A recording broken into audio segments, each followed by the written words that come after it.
Good morning everyone and welcome to part 2. I had a bit too much of a good night's sleep last night. I ain't got up till 8:45.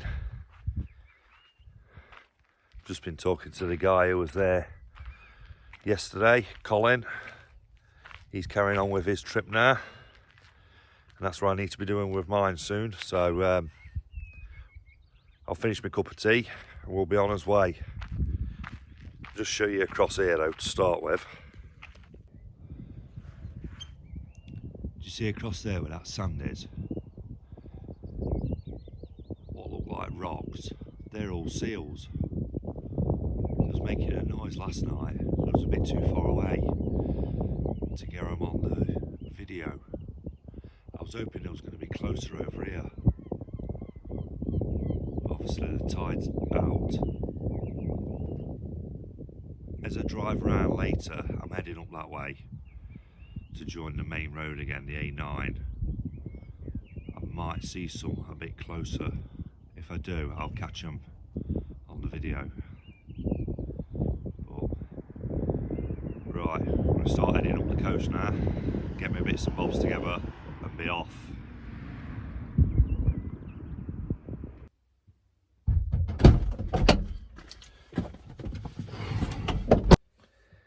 Right, so I've just had a look around. I've tidied up in the back of the van.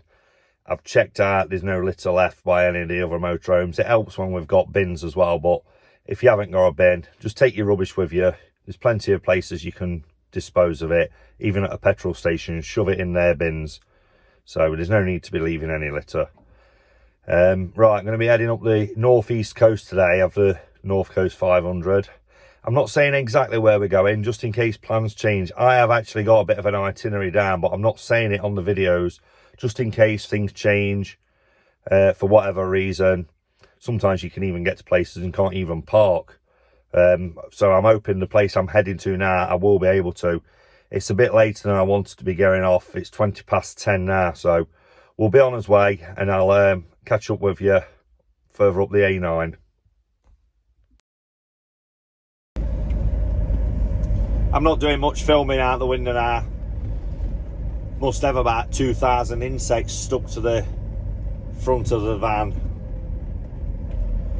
So we'll start heading up the A9 to our next destination, and I'll catch you up there.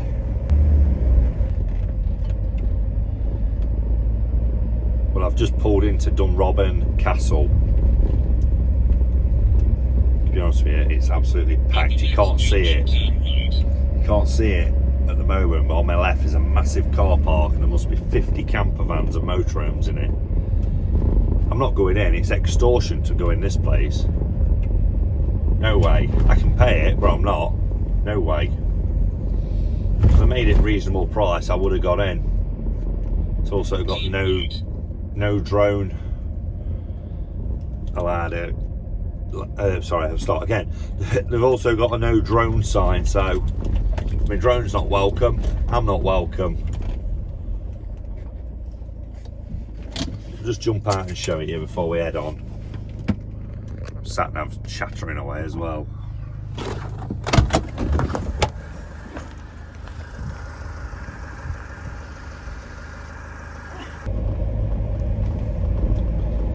Right, just coming away from the place. It's quite an apt name for it though, isn't it? Dunrobin. I don't think it's Dunrobin at all how much it costs to go in.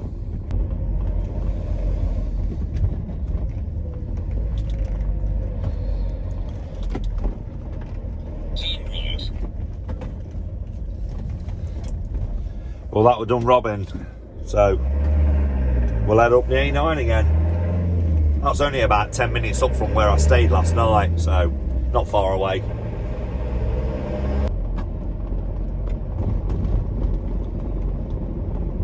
Just heading through Brora. Went through another nice place earlier as well, Golspie, bigger than this village. Tell you what though, it was absolutely rammed with motorhomes and camper vans everywhere. One car park must have had about £1 million worth of motorhomes in it. Ridiculous in that Golspie. We're not even at the peak season yet. It must be swamped up here in July. July and August. Diesel 144 a litre. Now I paid 136 a litre before I set off. I've been told it's 133 in Wick. Tesco's Wick 133 a litre. I've still got above half a tank. Just tell you how many miles I've done since we've set off. I've done 510 mile. And I've used 4 bars on my petrol gauge, on the fuel gauge. And it's got 9 bars and it's used 4 of them. So it's pretty decent on the juice. But as I always say, it needs to be these days. Must be down to £1 a litre. It's quite breezy, so I'm not going to record for too long, but I thought I'd best stop off to show you a couple of the places on the way up on this east coast. It often gets overlooked. More people tend to obviously favour the north coast of it and the west. The west is stunning. I'll be spending more time on there. But yeah, this is Elmsdale anyway. It's quite overcast at the moment. So I've pulled in again, just off this A9. Just come into Caithness, which is generally quite flat, low-lying land. It is blowing well again. But just wanted to pull in here because in the distance you can see the highest point of Caithness. I'll turn you around to show you. It's that one over there. It's called Morven. It's not Monroe. It's just above 700 metres.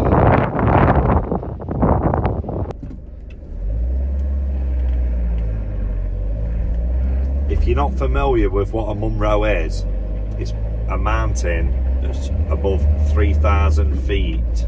I think there's 284 of them in Scotland. There's not that many in England. I think we've only got a couple. Scafell Pike is the highest in England, which I've done. Just coming into Libster now. It's another little village. It's only small. Just passing through here. Just coming into the town of Wick now. I've actually missed the turn off for the place I was meant to be going. Walligo Steps. It just says it's notoriously hard to find. It's 7 miles south of here, so I'm not turning back round to go back down to there. I'll have to catch it another time if ever I come up this way. But now my next stop, I'm going to try and find you the world's smallest street. It's in the Guinness Book of Records as being the world's shortest street. It replaced one called Elgin Street, which is in Lancashire. That was 17 foot long. Now this one says it's 6'2", or is it 6'9"? 6'9" long. So I'm going to see if I can get parked up and show you the world's smallest street, as confirmed by the Guinness Book of Records. I've brought you to the world's smallest street. This isn't it, but I'm starting here to show you how small it is. The second smallest is in Lancashire, which is 5.2 metres long, which is shorter than my van. My van is 5.5 metres, so the second smallest is that length. And I'm just going to spin you around in a moment to show you the world's smallest street. It's confirmed by the Guinness Book of Records. It's been in it since 2006. That is the shortest street in the world. Ebenezer Place in Wick. It's confirmed as a street because it's got that doorway.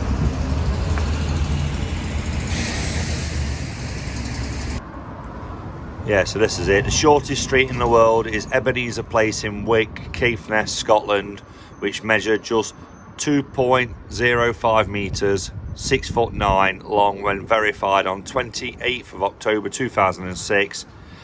The street has a single postal address, which is the entrance to the number 1 bistro, part of the Mackay's Hotel.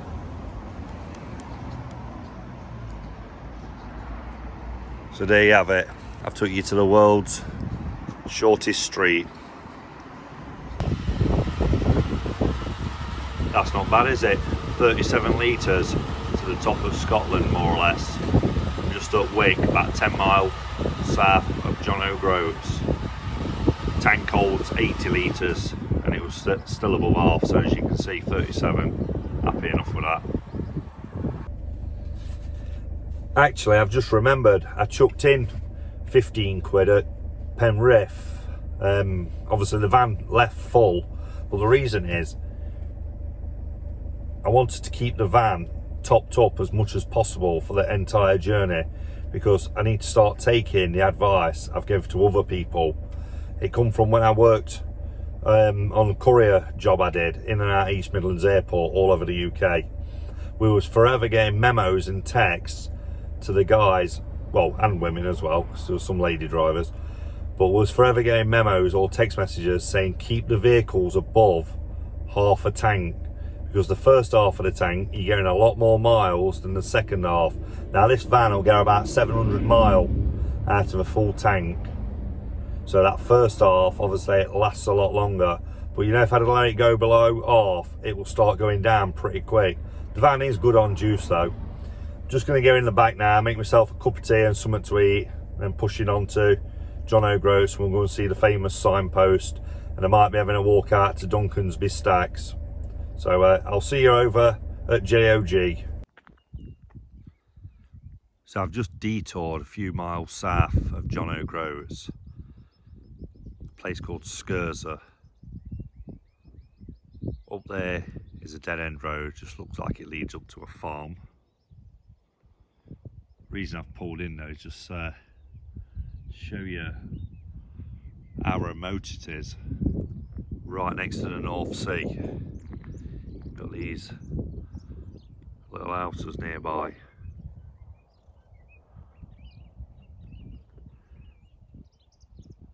That's where I came in on, that's where I'll have to be going back round.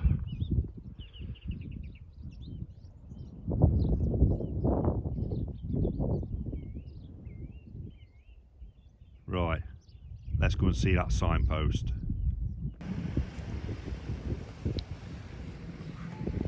So as you can see, I'm at John O Groats. I reckon it's by far the most touristy place on the old NC500. £3 to park as well. And I just got back to the van and this woman had offered me her ticket.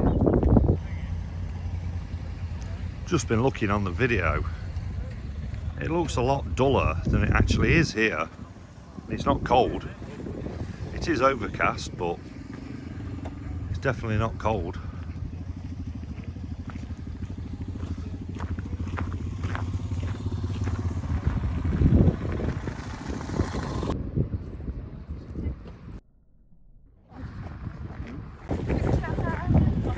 Can't really film too much around because there's that many people waiting to see it.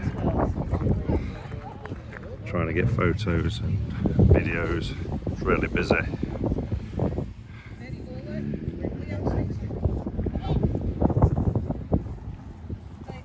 Right, I think we're going to head over to Duncansby Stacks soon. Orkney's over there in the distance. That's not it. That's called something else. I'll look it up. It's on the tip of my tongue, but I don't want to say it, so I'll flash it up on the screen.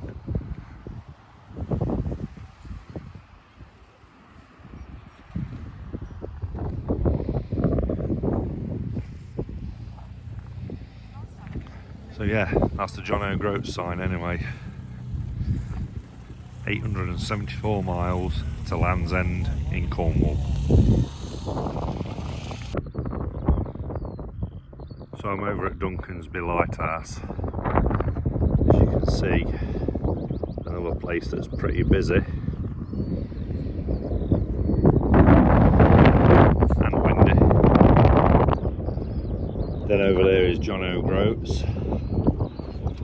and the land that's sticking out in the distance beyond that, that is the actual most northern tip of the mainland UK.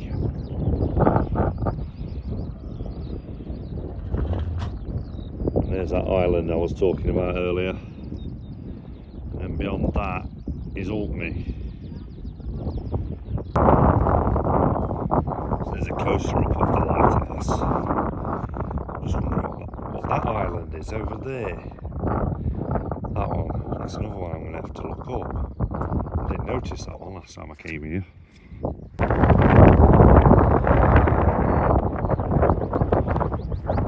And there is Duncansby Stacks. You might have seen them on the TV. I think they're featured on a BBC programme at one point. I'm not going to record too much up here because you probably can hardly hear me now with this wind, and as I always say, it's not pleasant viewing.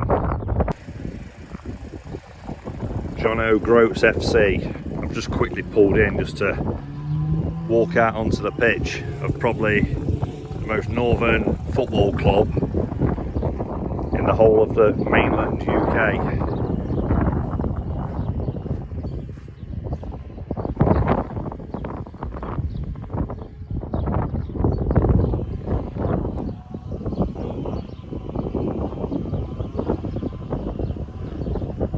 Someone's got strimmer on go over there.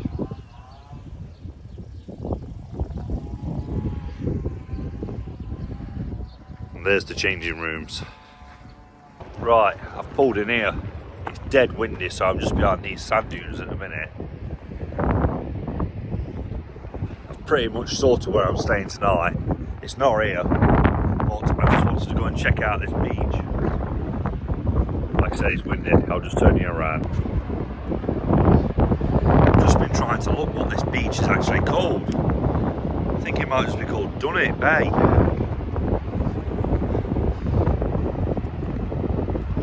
The sea is really rough out here today. It's a massive beach as well. Look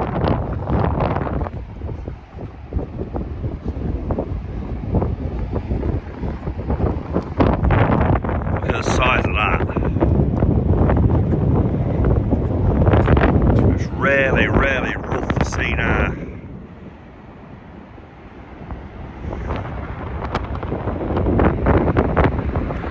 I just pulled in here because beer for later on.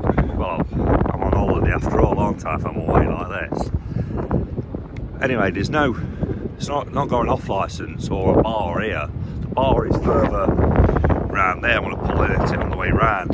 But anyway, this bloke from Worcester gave me that. Ice cold as well it is, so if ever you view this video, mate, nice one for that. Oh yeah, before I get back in the van, I can't see what it's called now. Dunnet Beach. Very windy. So I'm up at the most northerly point of mainland Britain. Surprisingly enough, it's not actually that windy. It's got a lighthouse, which is there over my shoulder. It's quite pleasant. Still overcast, but not too bad. Yeah, so this is it. Dunnet Head, most northerly point of mainland Britain. Welcome.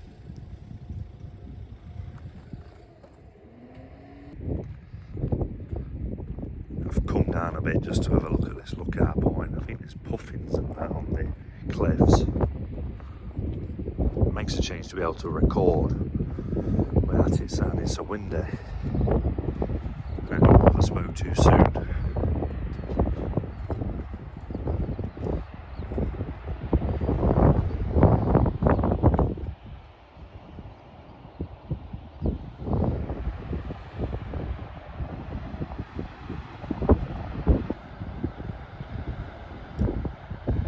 I was looking at the forecast before I come up here, again out strong winds for the rest of the week. I think it's blowing in from the west as well. So if it blows in from the west, that means rain. But we'll see how it is. I've not had no rain yet.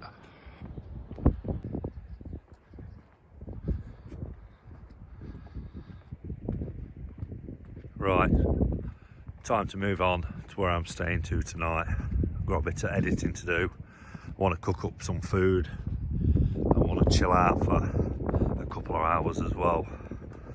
But yeah, that's Dunnet Head.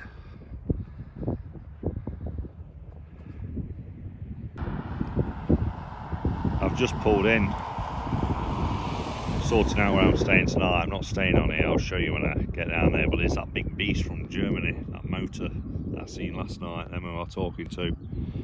Put the hand up. Yeah, on this headland there's loads of spaces to pull in and park for the night. I mean, you'd need levelling shocks there, but you'd be okay. Back over there, right in the distance, that's John O Groats.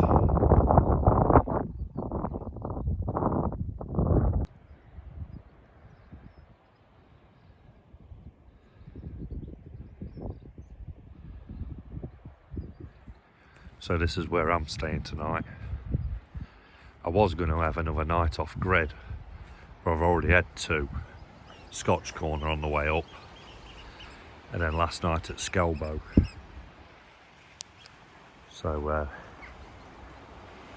I contacted Windhaven site, this is, at Dunnet Head, which stayed here in 2021. So I contacted them anyway, and it's £24 to stay. But because I'm on my own, I've negotiated a better deal with him.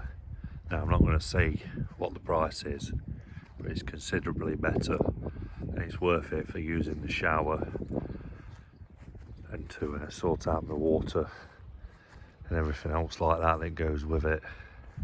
It's got a little bit of a man cave type thing on it as well, so I'm going to nip in there soon. But first, I'm going to have a much needed shower. Sun's trying to come out here. It's not been a bad day though, to be fair.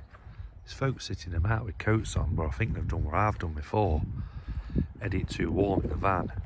I'm still wearing just a thin, long-sleeved base layer type thing and a t-shirt on top of it. So right, I'm going to grab a shower, cook up a feed, and I'll catch up with you later on. Before I call it a wrap for the day, I thought I'd just show you in here on this campsite. This is Windhaven site. And it's got this little cosy area that you can come and sit inside. It's even got log burner. Obviously that's not needed tonight. It's pretty good, isn't it? I think it's got like a bit of a bothy type bed thing up there. I think it's just a bit of a feature. I don't think anybody actually sleeps up there. But yeah, I just thought I'd show you.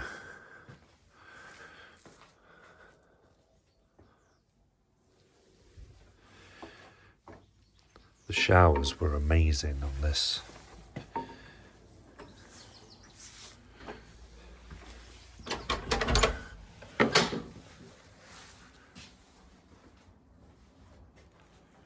Red hot it was, and very much welcomed.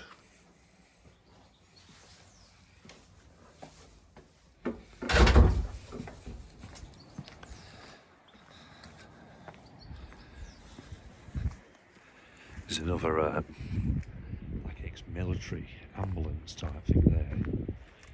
They're Germans as well, it's got that. It's pretty good. Seem friendly people as well when I've been speaking to them.